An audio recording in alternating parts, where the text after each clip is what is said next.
Over the last number of weeks, you turn on the TV, just like myself, and you're inundated with political campaign propaganda, videos, debates, news stories tearing one side down or the other, stories of how our government isn't supporting the needs of its people, how it's missing the mark, and the promise of a better hope and a future based on this upcoming election.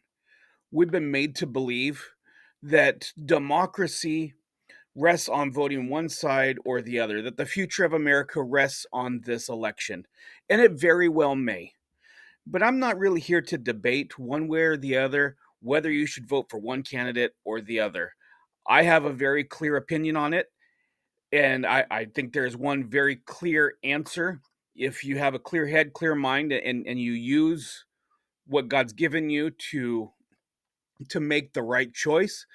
But I'm not here to really debate that today.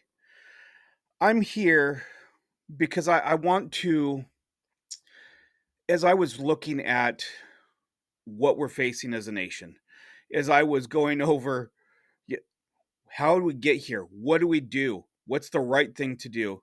I was reminded of a message that I was able to give 6 years ago, 7 years ago now, based off of one of the taglines of one of these candidates. Make America great again. Now this is a hot button uh, phrase for everybody.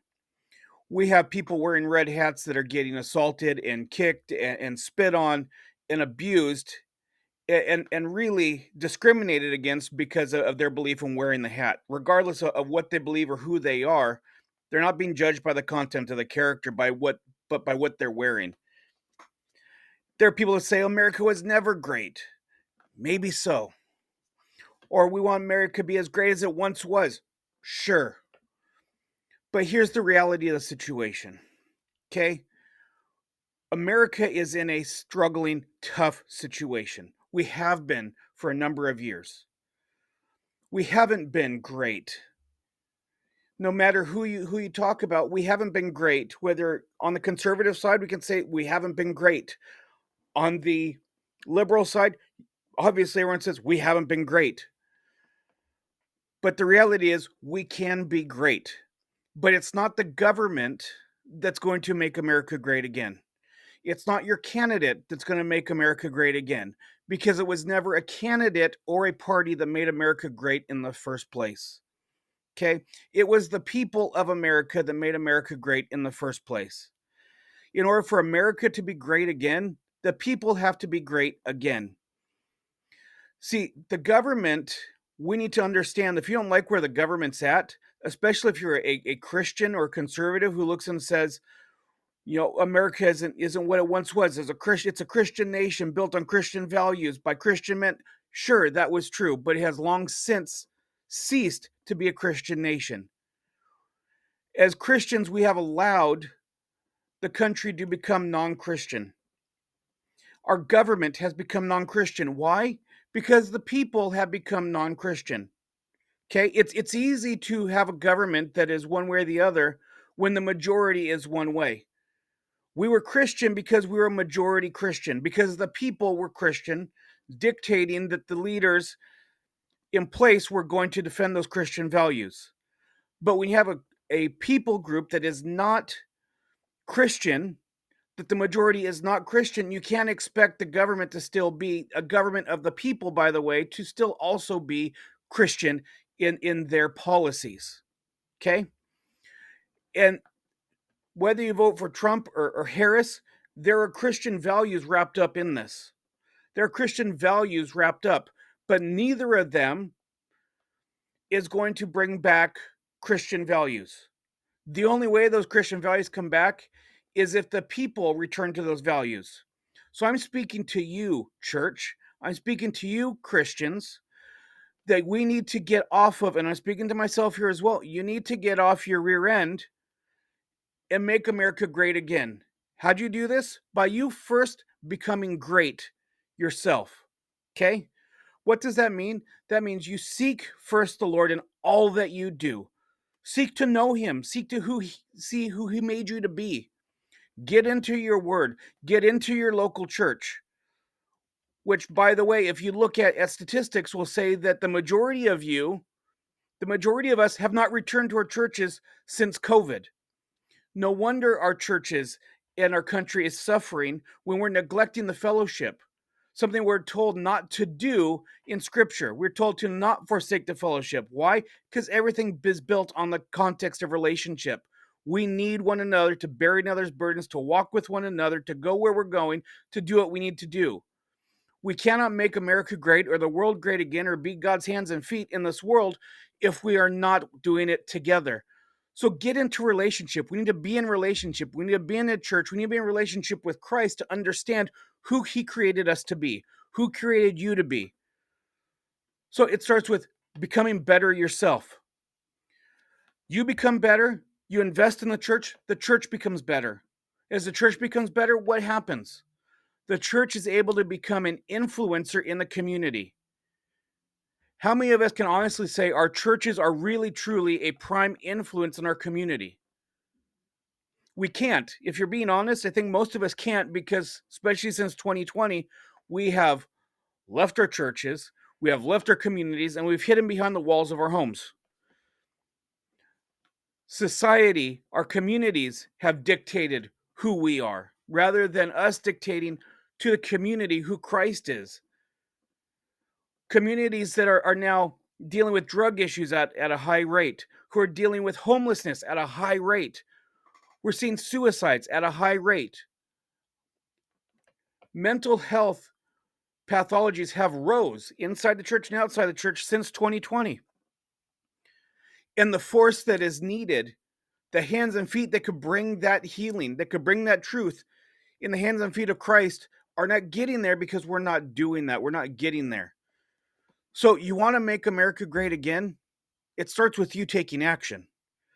It starts with you, as it says in 2 Chronicles 7:14. If my people who are called by my name will humble themselves and pray, I will hear from heaven and heal their land. This is given to God's people, not society, God's chosen people. Being Old Testament, this is given to the Jews. As Christians grafted into the kingdom of heaven, grafted into the family of God, this is given to us. You want to see your country come back to be great? Humble yourself and pray. Humble yourself before God, saying, God, I'm sorry that I haven't done what I need to do, that my family, the generations before me, let it get to this point. Humble yourself and pray that God will show you what your part is, that he will show you what you need to do, where you can help, show you how you can be a part of making America great again, being a bastion of truth and hope for the world.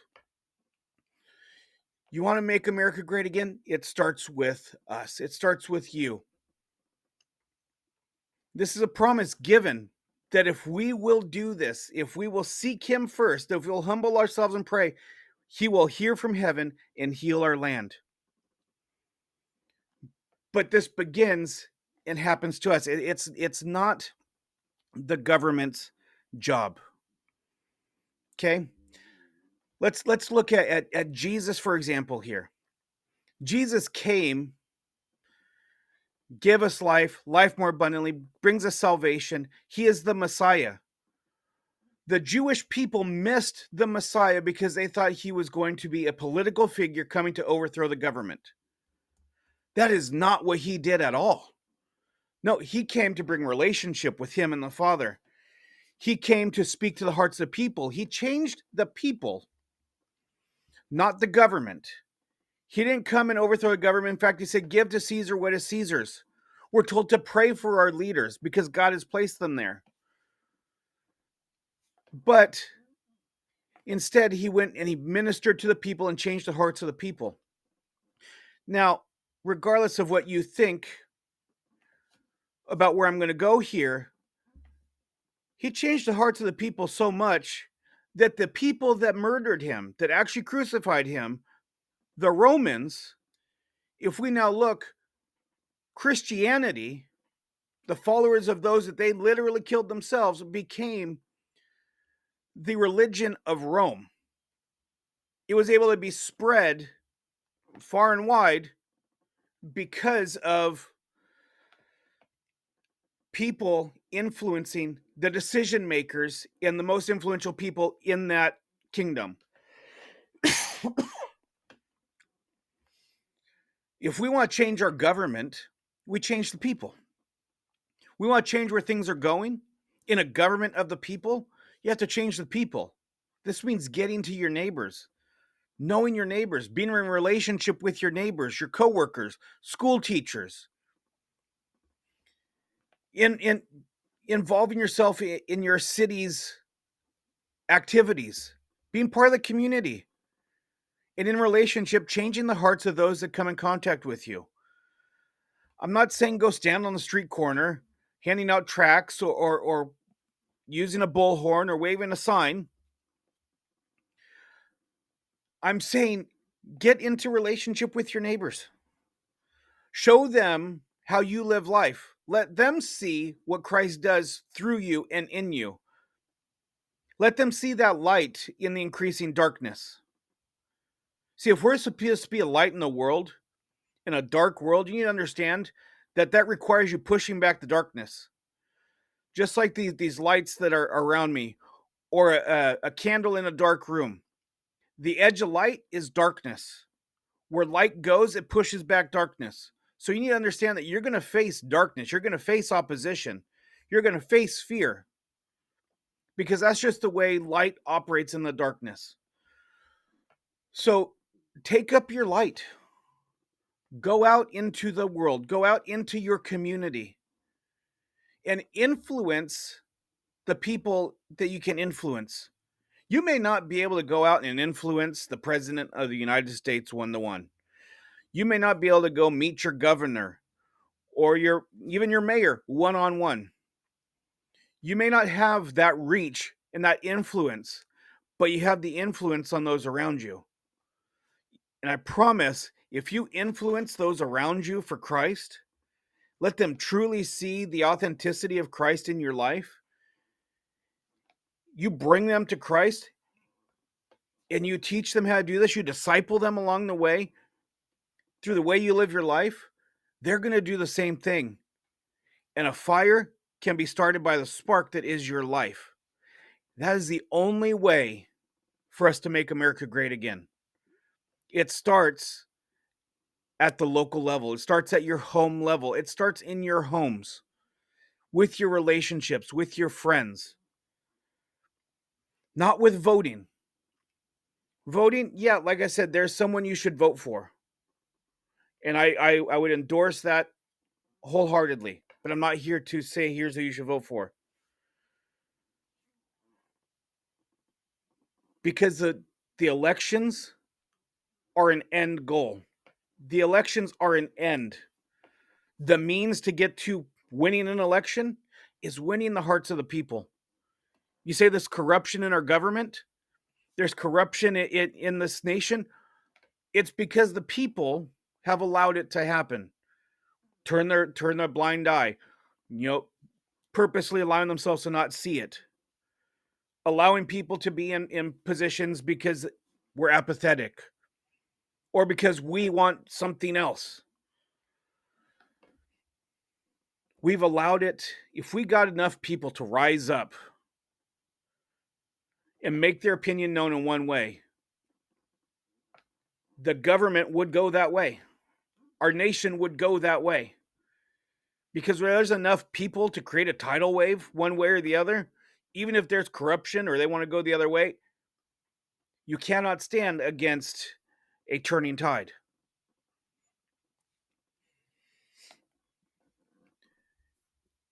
This election, it might be too late for that. We might be in for a rough go of it. In fact, there's going to be people, whether one way wins or the other, that lose their mind, that are struggling to understand what happened. What am I supposed to do with life? That are going to be freaking out, that it'll feel like the end of the world. This is the precise time for you, the light of the world, the light of Christ, to go out into those people's lives and be there to guide them to the truth,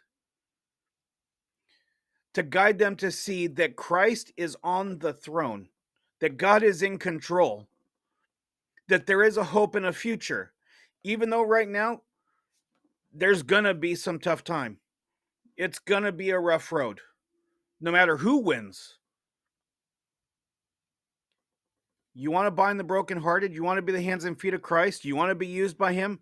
It starts with relationship with those in your own sphere. So let me challenge you. You want to make America great again? Make yourself great. Make your family great. Make your church great. Make your community great. But that starts with humbling yourself and praying, seeking God for what your part is, and not sitting on your butt, not sitting back behind the doors of your home, because there is no such thing as a lazy Christian. We are to be at war, at work, at movement. You want to be used for Christ? You want to see change? Be the change. So I will leave you with this. Let's make America great again. But let's look to ourselves first and change ourselves and our communities and the people that drive America. Let's make them great again. God bless.